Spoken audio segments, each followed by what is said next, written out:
like, comment, share, subscribe. Thanks for watching.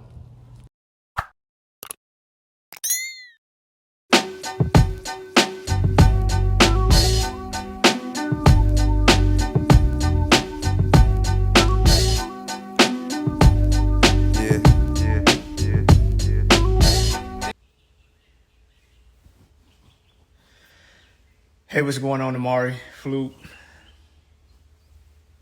BB, Jayla? Hey, what's going on, Nicole? Good morning. I didn't think you could hear the birds in the background. Yes, definitely. Another beautiful day for the state of Georgia. Oh, I'm not teaching. I think you have the wrong impression. I am not a teacher.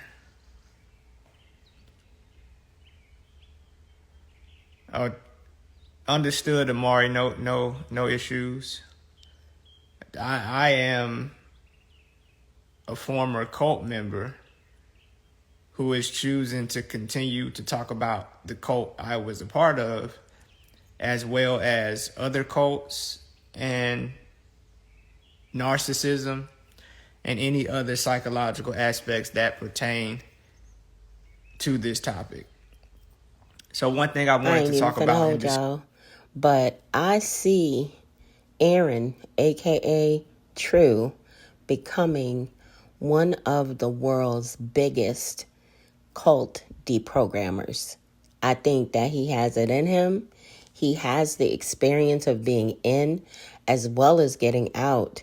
So I think that he definitely has the tools, skills, and abilities to help a lot of people.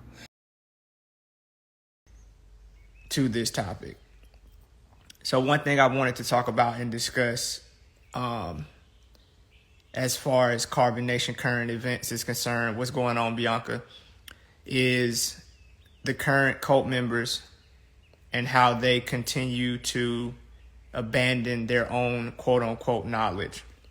First of all, one of the most common questions I get is that, do you still believe in the knowledge? There is no knowledge for Carbon Nation. What Carbon Nation has is a series of philosophies and information that justifies the narrative they want to promote at the time.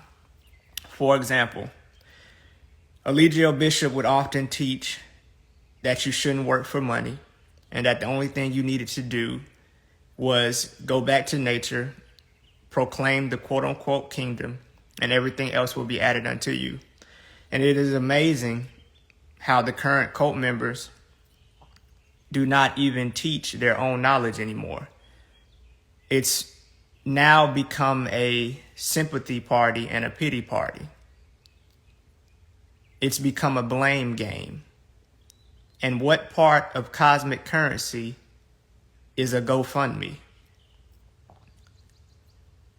What part of cosmic currency is asking the people you consider to be Babylonians for their money? Because you guys are actually not spiritual gurus, you're frauds. You're scammers.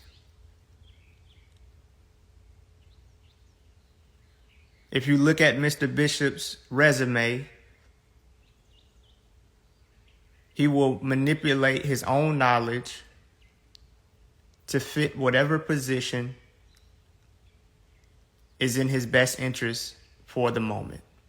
Eligio Bishop even attempted to rearrange astrology, claiming that he had what is known as the true you astrology. How can you rearrange planets?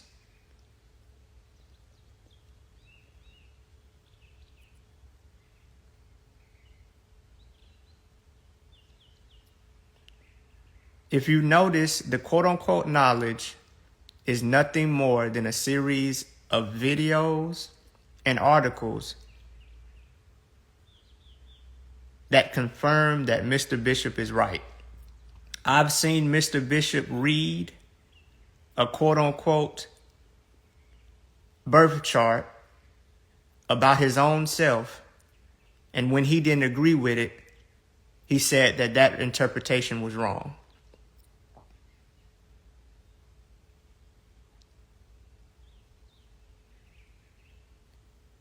Mr. Bishop only listens to videos that tell him he's right. He only reads articles that tell him he's right. He only listens to interviews that tell him he's right. There is no objective reasoning. There is no knowledge.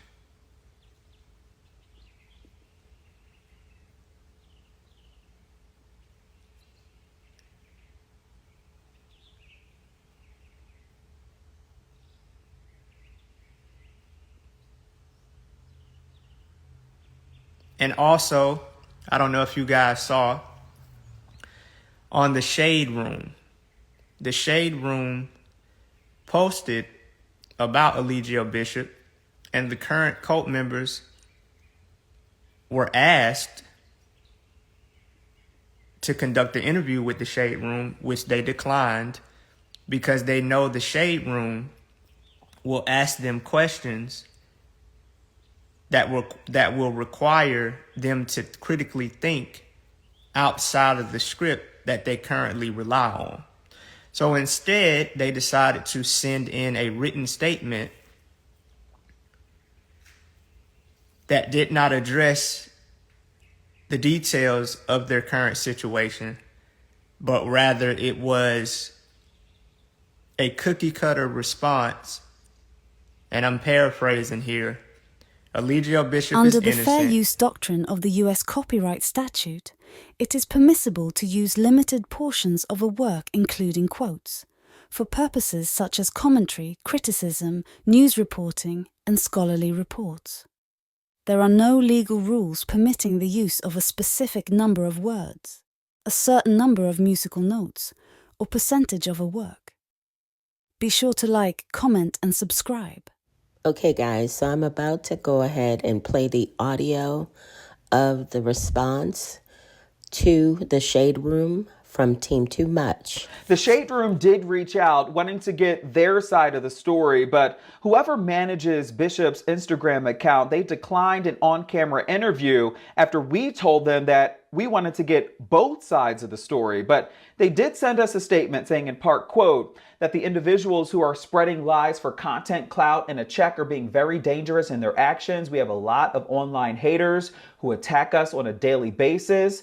Our husband was just sentenced to life in prison without parole, and we only have interest in discussing the maliciousness of his case and not be associated with the drama that comes along with it. We're going through a lot, and everybody is just looking for content and views because his energy is powerful and want information out of us, but their hearts ain't right.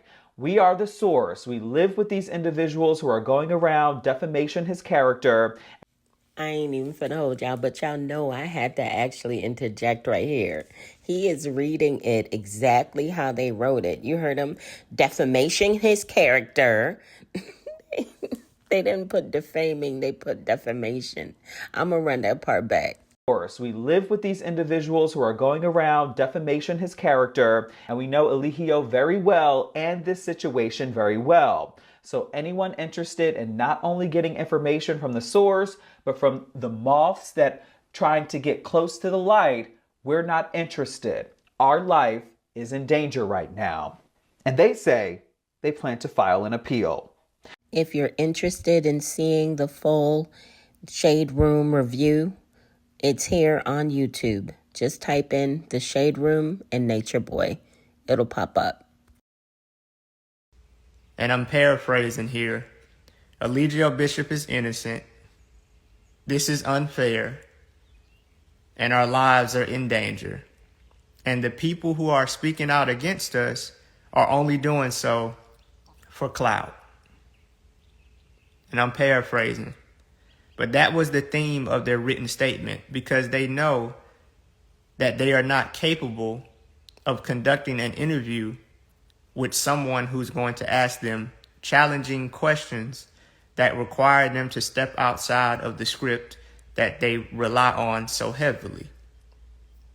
Their written statement basically said Eligio Bishop is innocent, the trial was unfair, the people who are continuously speaking out against us are doing so for attention and clout, and our lives are in danger.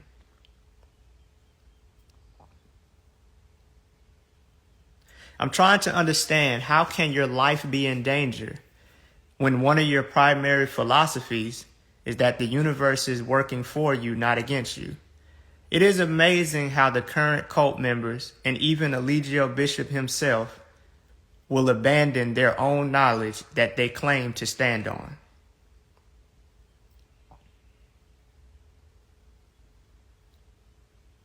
I don't even want to take the basic route and call them out of their name or try to turn it into a entertainment spectacle. For anybody who is considering joining Carbonation, or anybody who used to be a part of Carbonation and is trying to decipher and decode what it is that Carbonation claims to stand on, that is what this atmosphere is for. Calling Aya stupid and telling Efru she need to go home, that's not going to get us anywhere. And that's such a basic level of engagement. Let's talk about the quote unquote knowledge that is keeping them there and how it is contradictory in itself. Yes, I know that y'all have said that for years, but I would like to go into it for people who may be just now coming onto Carbonation, because there is people who still believe that Carbonation started out great and then it went off the rails. Carbonation was a joke from the time Eligio Bishop put that book bag on his back. Carbonation was a joke from the time Eligio Bishop made an email address connected to his YouTube channel. Carbonation was a joke from the moment Eligio Bishop thought about it in his mind.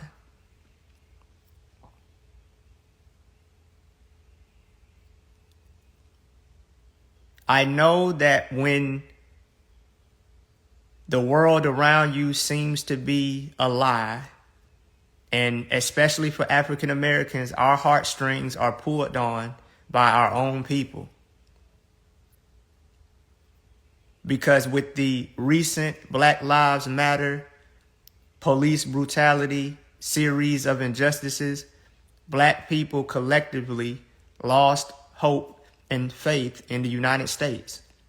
And this was seen before in the Vietnam War. Whenever people lose faith in the country and government in which they belong to, they begin to seek alternative narratives. And these alternative narratives seem to be more appealing and valid during these tumultuous times. A lot of Black people are seeking alternative narratives. Spirituality is at an all-time high. Alternative living is at an all-time high. But just because somebody is in the jungle or they have a Egyptian theme, it does not mean that they, one, know what the hell they talking about, and two, it does not mean that they have your best interest in mind. We all have heard the saying that all skin folk ain't kinfolk. Just because somebody Black don't mean you gotta listen to them. It does not mean they represent you, and it does not mean that they have your best interest in mind. The devil, Satan, whatever you want to call it, evil, sinister intentions can exist in all people, of all colors, of all religions, of any gender. Excellent question, Mama Almighty. Thank you for the quality question. I did not realize I was a part of a cult until I got home to my grandmother's house and began exploring what a cult actually was. Because on the internet nowadays, everybody is an expert. So I wanted to do some thorough examination from people who were actually in cults and from documentaries that were produced professionally. And when they presented the identifying markers of a cult, those same markers lined up perfectly with what carbonation was doing and with what I had experienced. So when I did professional research, I found that what made a cult, according to the people I had listened to and the books and articles I had read, I knew without a shadow of a doubt that this was a cult and that it was not a coincidence.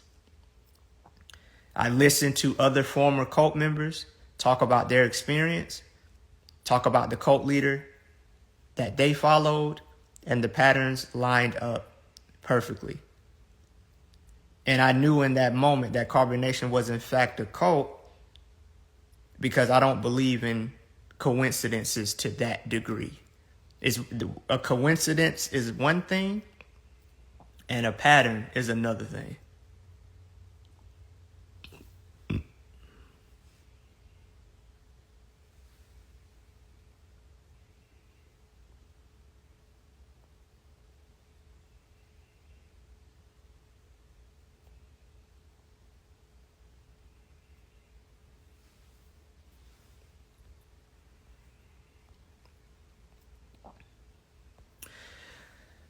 Well, Arcole, me personally, if you're somebody who values learning, I think that your psyche should always change. I think that as I go through life, I think me personally, this is my opinion and my own personal ideology. I feel like if you're thinking the same way at 35, at 40, that's a problem. I turn 35 tomorrow. I should not be thinking the same way I was thinking at 30, at 25, or at 20. Because to me, that is an indication that I am receiving lessons that I'm not learning from. So I think that it is natural for our psyches to change as our experiences increase and as our understanding increases. This is probably one of the most common questions. This is one of the most common questions. When did you know it was time to go? When was the last straw? And like I said last night, I think that this question will evolve as my understanding of my situation evolves. I'm not a cult expert. I'm nowhere near the degree of understanding as Mr. Rick Ross or Dr. Stephen Hassan or Dr. John Jalilic. I'm not at their degree. But at this moment, I can tell you that it was not a one-time event, but it was a collection of events that ultimately led to the decision to go home. And of course, one of the most significant events was when he got arrested and enough space was created for me to think critically. Secondly, I began to realize that I began to reflect on the decisions that Mr. Bishop was making. And I realized that if I was in his position, I would not be making those same decisions. So I began to lose respect in respect for his intelligence and ability to lead and make decisions.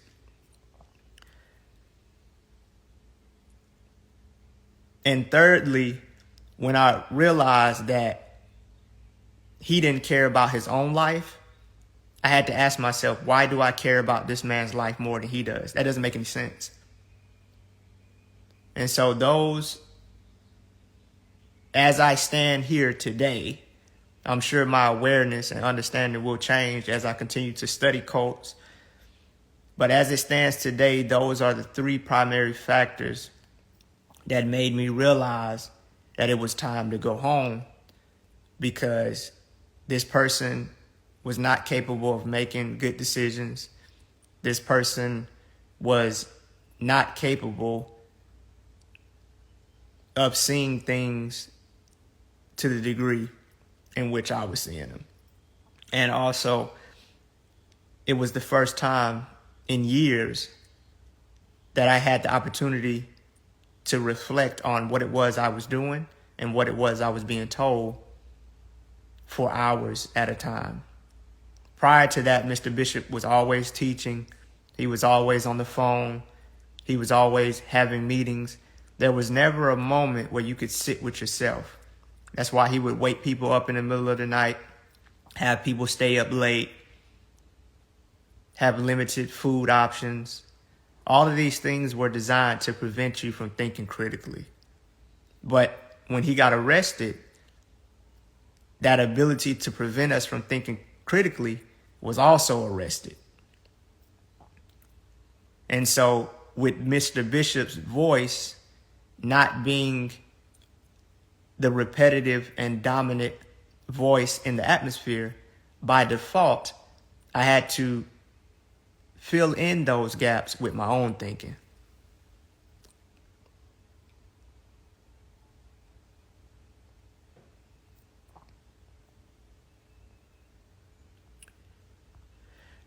Excellent question, B. Southern. Were you ever plagued with feelings of shame and guilt, believing your loved ones wouldn't welcome you with open arms? No, because my family ain't like that. I've had instances where me and my family didn't agree and I had to choose me over what they wanted me to do. Primary example, I know a lot of y'all don't know this, but I was a straight A student from kindergarten to high school. I graduated with honors, and athletics was not something that was a part of my future plans. I played a little basketball, ran a little track, but I wasn't nowhere near, a state recognized athlete or, had collegiate potential. But academically, that is where I excelled. And it won me the approval of my mother. It won me the approval of my aunts, my uncles. And one of the main things I remember growing up is people telling me how smart I was. So my family was very adamant about me going to college. But when I got to college, it was a combination of me getting involved with things that, weren't in alignment with my academic success, such as gambling, smoking weed, drinking, going to parties and stuff like that. And also, I felt like college was just high school part 2. And I wanted to do something else with my life, and I wanted to do more with my life, so I dropped out. And my family didn't respond too well to that. And I went to the military. And when I got out the military, my family didn't respond too well to that because they had expected me to make this a career and retire after 20 years. So I have been in situations where I didn't do what my family wanted me to do, but they never made me feel like that meant I was exiled from the family. So I knew that my family would definitely accept me back and that it wouldn't be a spectacle or a rejection.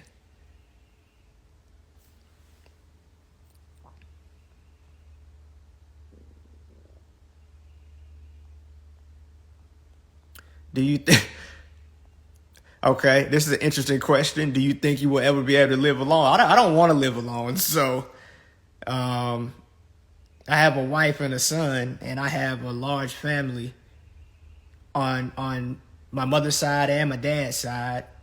And then I also have the addition of Kendra's family now. So I don't think I could live alone if I wanted to, but I think that the quality of your life is intertwined with the quality of your relationship. So I don't plan on it. Is it doable? Yeah, it's doable, but I don't plan on it.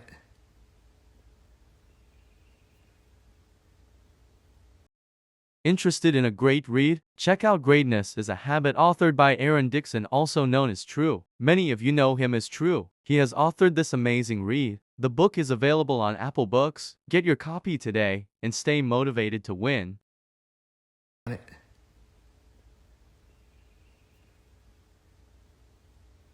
Oh, definitely, Bianca,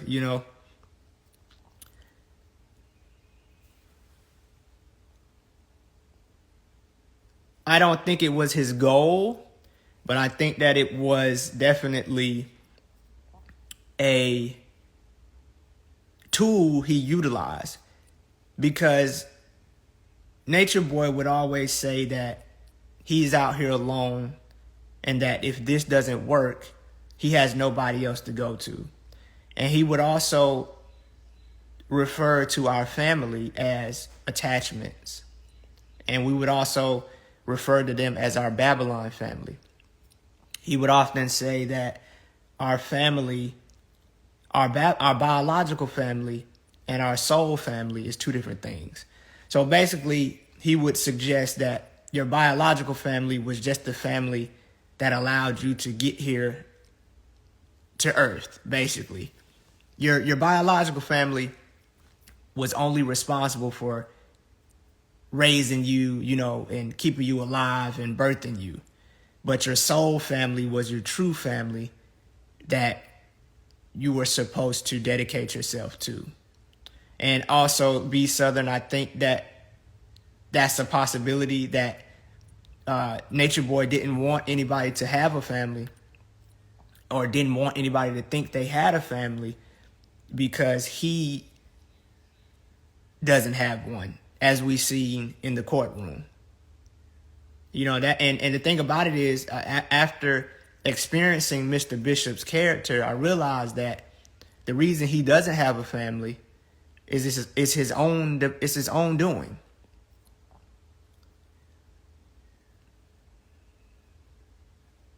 It's not like people are staying away from him for no reason.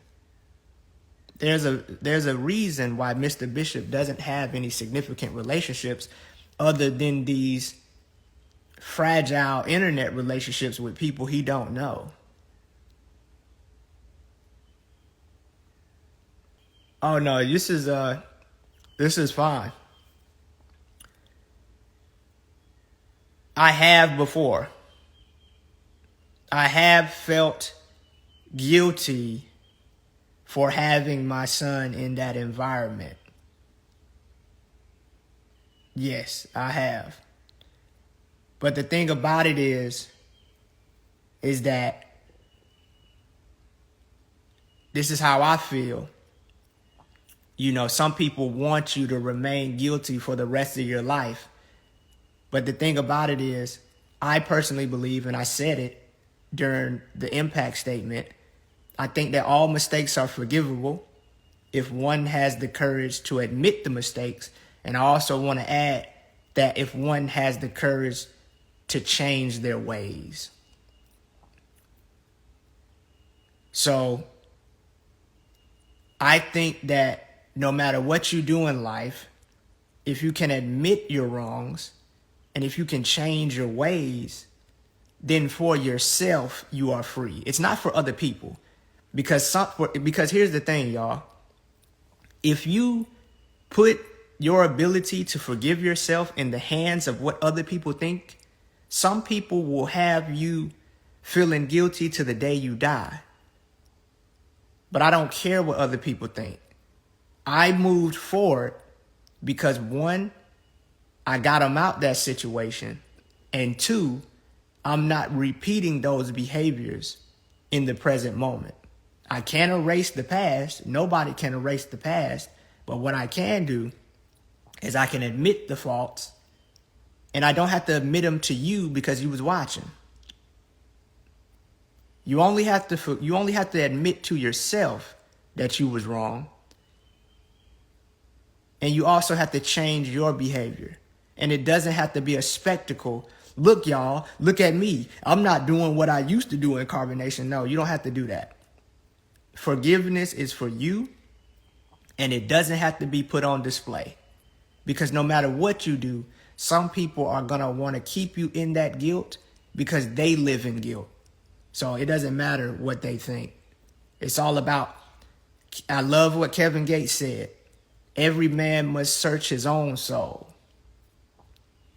I also want to add that when I die, God ain't going to ask you about my sins.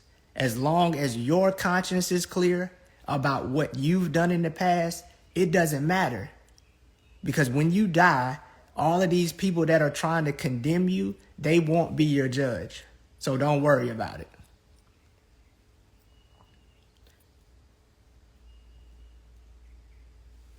No. No. Me personally, I think that some people are not even mature enough in themselves to be having a child, let alone multiple children. What I want to do, and what me and Kendra have decided to do, is that we're going to put everything into this one child to create another quality human for society. And that's our personal choice. We don't have to have multiple kids. You don't have to have kids at all. It's what's best for us and what we feel like we want to do. But good question, though. But no. But no. I do not want to start all the way over back from that little bitty baby.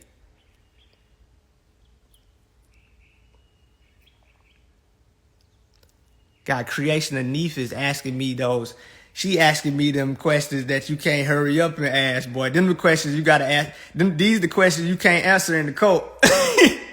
Well, the world is Babylon. So,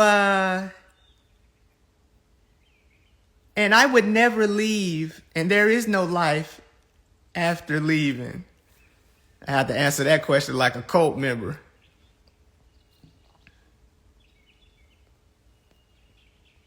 Okay. Not congratulations, Dixon, like you in the military. How was your experience within the cult? How has your experience within the cult shaped your worldview, beliefs, and approach to life after leaving? Okay, good question. So the polygamy thing, to me, I think it's a fluke. Me personally, I think that polygamy is a disguise for men who are trying to satisfy some type of insecurity and they don't feel enough unless they have these multiple women on display. And that's my personal opinion. If you want to practice polygamy, go ahead. It doesn't matter to me. The main reason I stand on monogamy, everybody, you have guys like, oh, you're not a real man because you ain't spreading. Okay, whatever. It doesn't matter. The reason I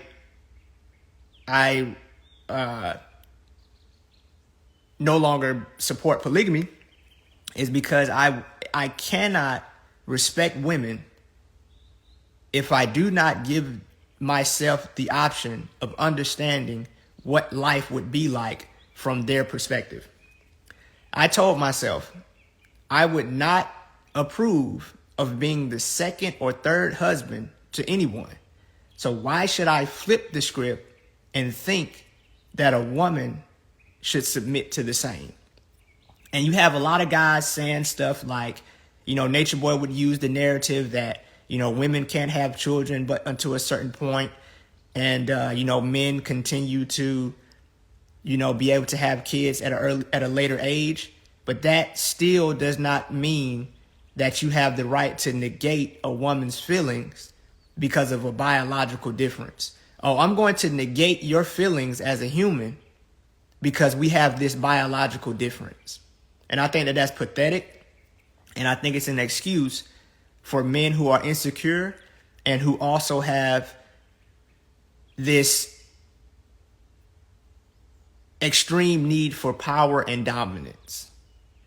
I think that a lot of guys who are into polygamy try to use it as a spectacle to get other guys to respect them or look at them in some type of way. But I'm not impressed. It's like a pimp. A pimp looks cool. Like, wow, man, I used to be fascinated with pimps. I actually read Iceberg Slim's book. It looks cool. Like, oh man, look at this guy and all of the women he got.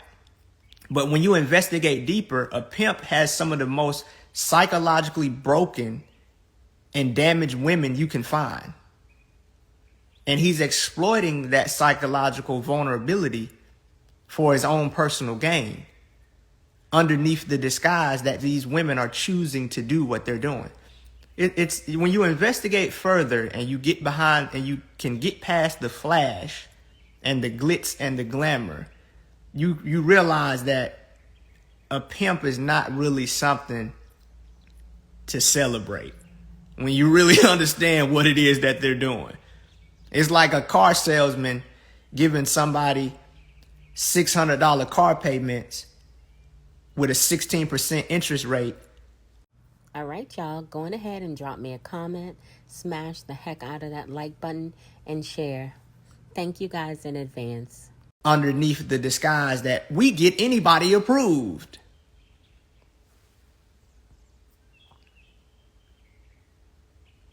God, dog, these questions are stacking up, bro. They stacking up, bro. But I'm not going to blow past the questions. I'm going to give the questions the attention they deserve. So if I don't get to your questions, I'm sorry. We'll have to go with it. We'll have to get you next time. But I'm going to give Eddie Murphy, this your second question. But I'm going to make sure I get somebody else. But appreciate it, though, bro. I'm going to answer your question. Do you miss the cult members? Considering the amount of time you spent with them, were genuine bonds, friendships built?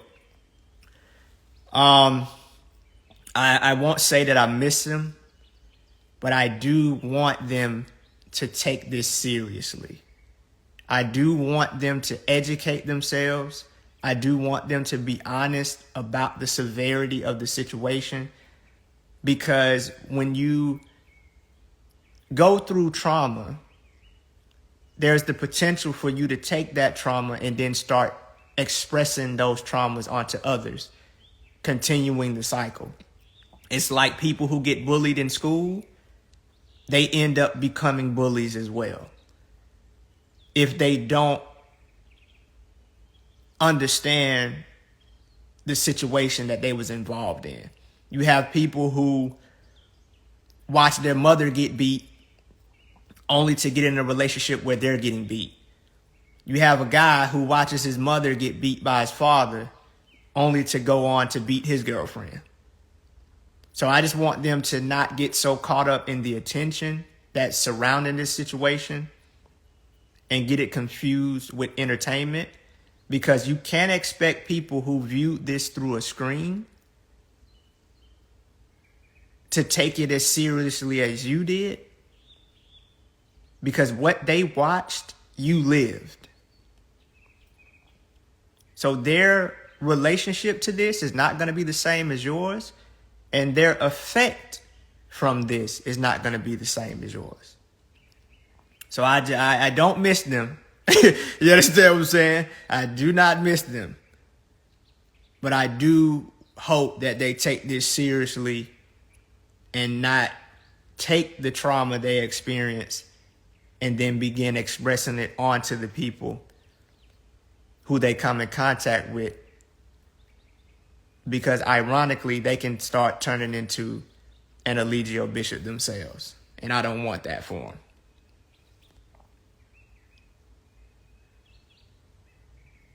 Okay, let me get somebody who hasn't asked a question.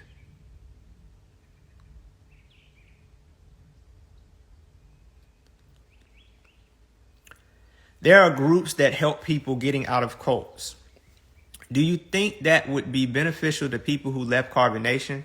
How many ex-Carbon Nation members do you think have gotten cult-specific therapy? So, a lot of people recommend therapy. And I am not against therapy. But I would like to pose an idea. And it doesn't matter if you agree with it or not. But we know that there have been instances in which people have been able to heal themselves from physical ailments without the help of a medical professional or a spiritual healer. And I would like to pose the idea and possibility that somebody can do the same without therapy and counseling or a spiritual coach. That does not mean that I am against therapy, but I would like to challenge the idea that you can't heal on your own. And I do not believe, just like Privately Pickled said, there is no one answer. If you go back, if you haven't watched it, if you go back and watch and listen to the expert witness, Amanda Plankard, she clearly gets people to understand that the responses to trauma, specifically domestic violence and sexual abuse, it looks different. So you have a lot of uneducated people who think that the cult members are lying because they didn't respond the way that they would have responded. But we know professionally from educated people, Amanda Plankard, under oath, said that she has worked with more than 10,000 people. And everybody's response, even though it can be categorized, nobody's response to trauma is going to look the same. Which means that everybody's healing process is not going to require the same action plan. So for those who think that everybody needs therapy, first of all, you're not a psychologist and you're not a therapist, so you're not even qualified to tell people what they need. You're only qualified and entitled to give your opinion. But your opinion and professional advice are two different things. So I would like to challenge the idea that everybody needs to go to therapy. I would like to challenge that idea, but I'm also not against therapy and saying that it's unnecessary. I think that that would also be an extreme. Just like Bishop at one point would heavily denounce the medical field, yet he was one of the first people when he realized that his teachings were not accurate. I remember in Mexico, Bishop was teaching this idea as the idiot he is. He was teaching this idea that babies just slipped out of the vagina. That may be true for some women. Some women are built, just like some people are tall and some people are short. Some women are built to be able to deliver a baby, even multiple babies, with ease. But there are women, and it is not uncommon, there are women who die attempting to give birth. But as the idiot he is, Bishop thought that in a natural environment, that babies just slide out of the vagina until I'm not going to mention her name, until someone was going into labor. And all of his teachings went out the window. And he was screaming, panicking, trying to get her to the hospital. Not to mention when his face swole up, he wanted to seek medical attention. Even in jail, he wanted to seek medical attention. So all of the spiritual people out here trying to tell you that the medical industry is a fluke and you don't need it, they talk that talk until they start hurting, or until their philosophy is being proven wrong in real time. So I think it's an extreme to say everybody needs medical attention or medical professional help for everything. And I also think it's an extreme to say that the medical industry should be disregarded and not used at all.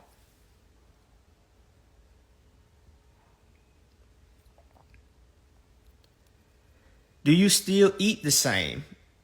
Did you change your eating habits since you left? Yes, I returned back to being a vegan. That was one of the beliefs at the time I joined the cult. But it changed, and as you've seen, we started eating meat, and not only did we start eating meat, we started eating a lot of Babylon food. Pizza, Chinese food, cereal, dairy products. So for me, I like to use my own judgment. I like to use my own experimentation. And I found that being vegan works best for me. I would never promote my ideology and say that you should do what I'm doing, because there's enough people on the internet doing that. What works for me is veganism. If eating meat works for you, then eat the meat. I'm not going to get up here and try to hotep hustle you, thinking that I know everything or that I have the end all be all answers, because I don't. Nobody does. That's why most of these motivational speakers and spiritual leaders are basically what y'all remember them people on TV call the 1-800 number.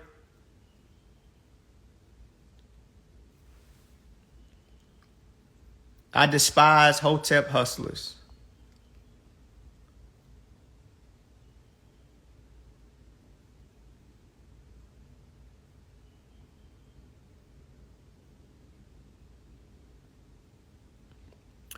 Any updates on Zoka? No, I don't know any updates on Zoka. I'm not actually keeping up with Zoka. I rely on you guys to tell me any relevant information. Even though I'm viewing this and examining this, I'm not keeping up with it minute by minute. Somebody said the idea or made the statement that Zoka was supposed to get out today.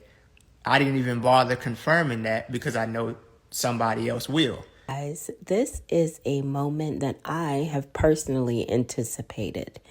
This book is now available for pre-order. Authored by Janae Newell. The title is Lesson Learned. Janae shares a part of her journey with us, and I am looking forward to this amazing read. I myself am already on the pre-order list.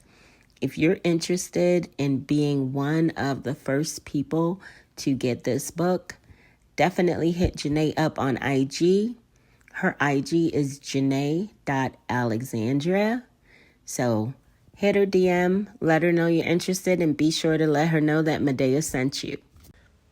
And I'm not willing to raise any money for her because it would be such a tragedy to have people donate their hard-earned money just for her to show up on camera with Efru and Aya. So no, I will not encourage anyone to donate to bond her out, because just like I would do my own child, I support everything you doing except illegal activity. And if every time you get in trouble, I bail you out, that will encourage you to keep doing what you're doing, because in the back of your mind, you know I'm gonna come save you. So because Zoka got herself in there, she need to get herself out like a big girl. This is not a baby we dealing with.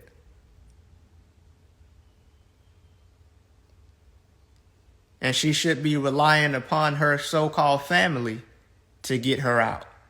Because last time I checked, I'm a Babylonian. And I think, and as Bev Love said, I think she needs the separation. And I don't want to expedite that process. So let her sit there and let her actually have an experience that she hasn't had in a long time. And that's called self-reflection,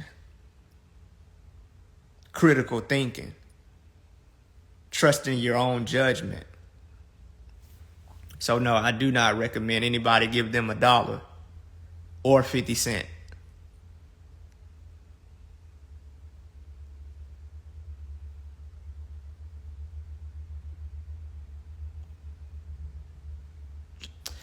Since leaving the cult, have you gone through the feeling of learning a new, different version of yourself and your partner?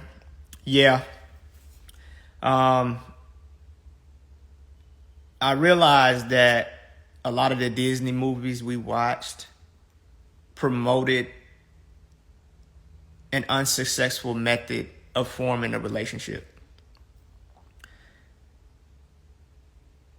You have these innuendos where people like to say, oh yeah, they complete me. You should not be in a relationship where the other person completes you, but rather you should be complete and the other person should be complete. And y'all operate through that means. Also, you should not have these job assignments on your partner. Oh, my partner's my everything.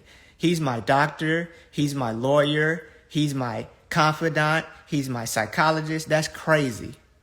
That means you're expecting your partner to have no life. You need other friends and you need other people to talk to. Just because we're in a relationship does not mean your life stops. And it does not know, oh, you're my number one. No, I better not be your number one, because if I'm your number one, that means you ain't taking care of you right. And if you ain't taking care of you right, that means you cannot be the best you can be for the relationship. And we ain't having that. I'm number one and you number one. You make yourself a priority. You make sure you got what you need to do, and you get yourself up to 100% so you can be 100%. Folks going through relationships on 60%, trying to pour into everybody else. But when it comes to editing and doing my commentary on Aaron Dixon, aka True, I can always rely on the fact that I don't have to do much talking, because he does enough talking. Aaron basically speaks for himself, y'all. He's doing his thing. He's working his process. He's healing. He's realizing different things. And what he said just now was so profound. People are going into relationships on 60 to 50%. That's not loving you, and that's not loving anybody else. So I can dig it. I'm picking up what you're putting down, Aaron, aka True. I appreciate it. Percent. Trying to pour into everybody else from an empty cup. No. And ain't nobody my property. And ain't nobody subservient to me because of their gender. And if you think a woman don't have her own mind, you crazy. So all of that crap Nature Boy was talking about has been thoroughly flushed down the toilet. You know, he don't like to use plumbing, so I had to flush his ideology down the toilet just on GP.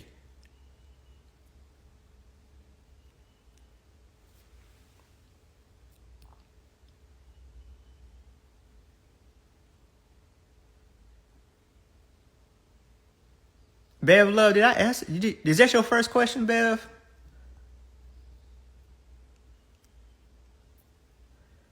God, dog, boy. I see this is the most popular form of engagement. Question and answer. Y'all ask some really good questions, bro. Do you feel like cult leaders also were prominent in the 60s and 70s like they are nowadays because of some sort of new age save the planet utopia type movement? Yeah. I think that cults and cult leaders have always been prominent for thousands of years. But what's very special about the time we live in is the level of exposure and the access to information. So whereas cults had the ability to navigate largely and relatively unknown, it's more difficult for them to do that now.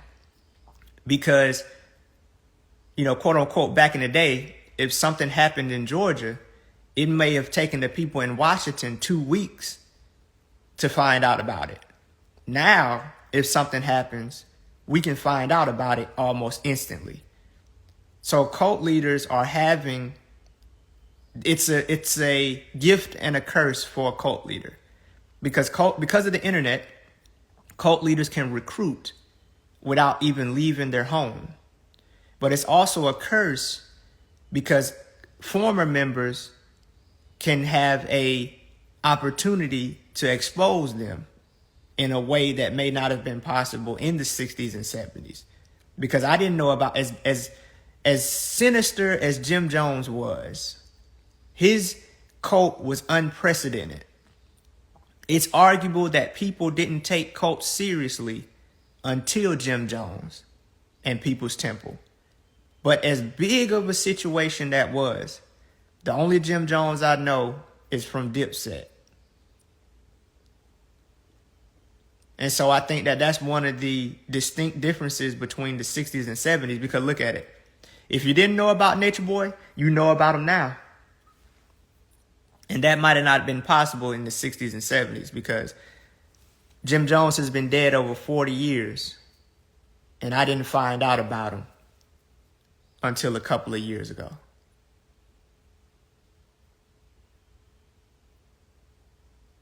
And that's why I continue to speak out, because these cults have been successful through the ability to remain relatively unknown. So good question. So this is another question that people sometimes try to use to make a mockery of me, but that's okay.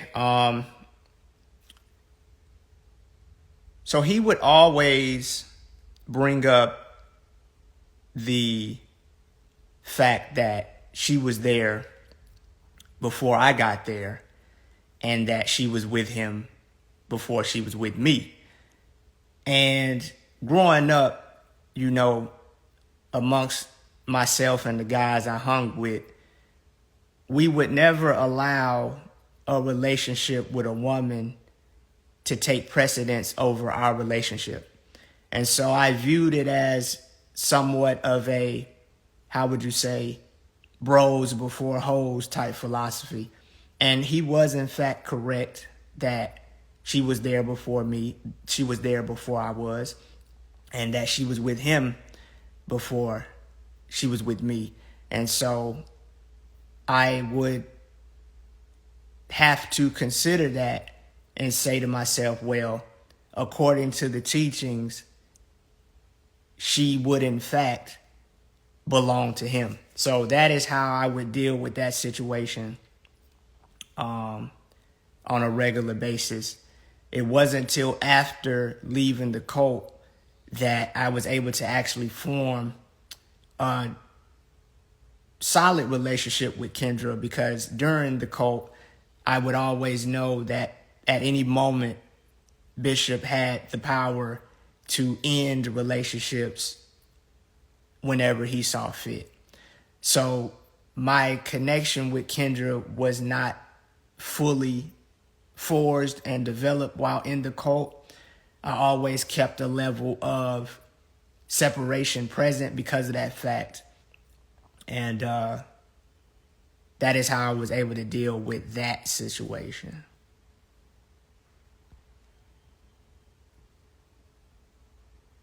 Yo, you stupid. You stupid, Nigel. You stupid, bro. It kind of just happened, bro. I can't do Bigo because Bigo and intelligent, I don't think that can be used in the same sentence. There's a lot of quality people who have watched Carbonation and they're not on Bigo. And these are the types of people I will continue to deal with. And these are the only types of people I will speak to. And so it kind of just happened. And eventually, I mean, look at you. You eventually found out about it anyway. So it worked out.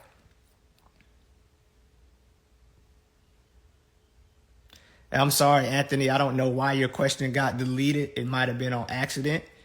But here we go. It wasn't intentional. If you guys will continue teaching the knowledge you resonated with the most. Okay, so I don't know if you probably didn't hear Anthony, but that's fine. But there is no knowledge in carbonation. What carbonation has is a series of interchangeable information that allows Mr. Bishop to do whatever he want to do at any given moment. And all of the information that we believed in, I've examined it and been able to find contradictory information that shows that this quote unquote knowledge is in fact not irrefutable, and that there are a lot of flaws in what Mr. Bishop teaches, and it doesn't require 3 hours to debunk.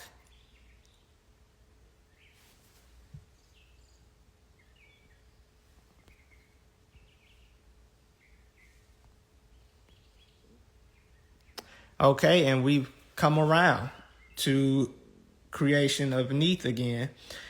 How have the relationships within the cult affected your social relations? See, let me stop real quick. Do you really think they would ask these types of questions on Bigo? Come on, man. Do you really think I would be able to get this type of quality engagement on Bigo and some of the other YouTube channel platforms? Come on. But thank y'all so much. How have the relationships within the cult affected your social relationships, family ties, and personal autonomy outside of the cult? See, you can't ask INF these questions. You can't ask INF these questions. You can't ask Juju and Jax these questions, because they require critical thought. I don't have no relationships, family ties, and personal anatomy don't fall within the 5 sciences. Because you don't understand, this is a hologram. And in that hologram is a projection of your DNA. And that's how I answer that question. But unfortunately, creation of Neith, Instagram is telling me that I have 1 minute and 51 seconds. This was such a good live that I will actually save this. And this could not be possible if it was not for these quality, deep diving, intellectual questions coming from you guys. And I really, really, really appreciate it. Neith, I'm gonna have to get to that question on the next time. If you have any other questions that I didn't get to, hang on to them, put them in your notes, and I will get to them when I get to them, okay? Tomorrow, my birthday. Yeah, buddy. Tomorrow, I hit that big 3-5. Early happy birthday to Stephen Curry, Quincy Jones, and Albert Einstein. We all share the same birthday. And what a great day to be born alongside such great and phenomenal people. All right. Love y'all. Have a beautiful day.